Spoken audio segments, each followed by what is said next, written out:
Across Ethiopia, in tunnels as deep as 15 meters, miners chisel away at the earth, extracting hard rock that contains gold.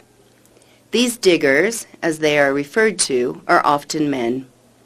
But in Ethiopia's Menge Woreda in Benishangul region, women can be found doing every labor-intensive, grueling job that men do. Since mining is the primary livelihood in Menge, women continue to go to the mining site even while pregnant and while nursing young children, putting both themselves and their children at risk. They dig and crush the ore with basic tools.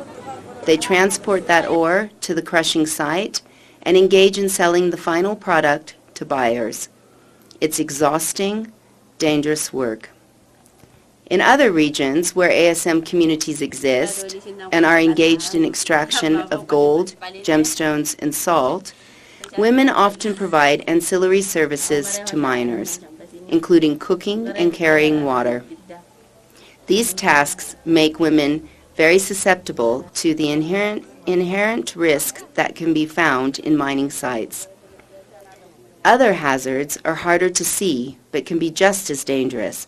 Many of the sites have high prevalence rates of HIV, TB, and increased rates of silicosis. There is a lack of access to health services and limited economic opportunities to expand and/or diversify income opportunities.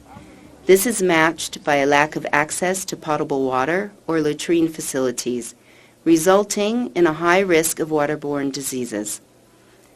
Mining dust causes eye and respiratory problems. Personal protective equipment, including masks, boots, and eye and ear protection, could provide some support against such hazards. But most miners don't have access to such gear, and the few who do tend to be unaware of the benefits. Amidst these challenges and hazards, there are opportunities. Mining has the potential to be a positive livelihood for communities in Ethiopia. Pact, the Ministry of Mines, and its local partners are working to ensure that ASM communities benefit from the sustainable use of the natural resources around them. With support from the Japanese Social Development Trust Fund and the World Bank, the government of Ethiopia has initiated a project whose main development objective is to significantly reduce the poverty levels of artisanal and small-scale mining communities in rural Ethiopia. This project is working specifically to improve the lives of women miners. Pact's interventions span 6 regions of Tigray, Amhara, Afar, SNNPR, Oromia, and Benishangul Gumuz, and work in gold, gemstone, and salt-rich areas.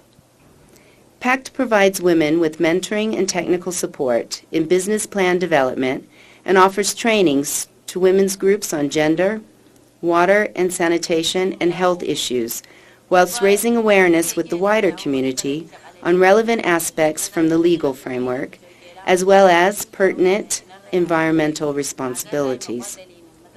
Pact and its partners have identified a handful of relatively low-cost interventions that can make a world of difference for women who process minerals, and to pursue additional and eventually even alternative livelihood options. These areas of investment for women engaged directly or in support of mining activities include the possible introduction of improved technologies such as simplified sluice boxes to increase recovery and improve efficiency for women miners engaged in gold production. Another idea is to avail water for washing closer to the point of extraction of minerals. This would significantly reduce the burden for women who are responsible for transporting ore and washing in many sites.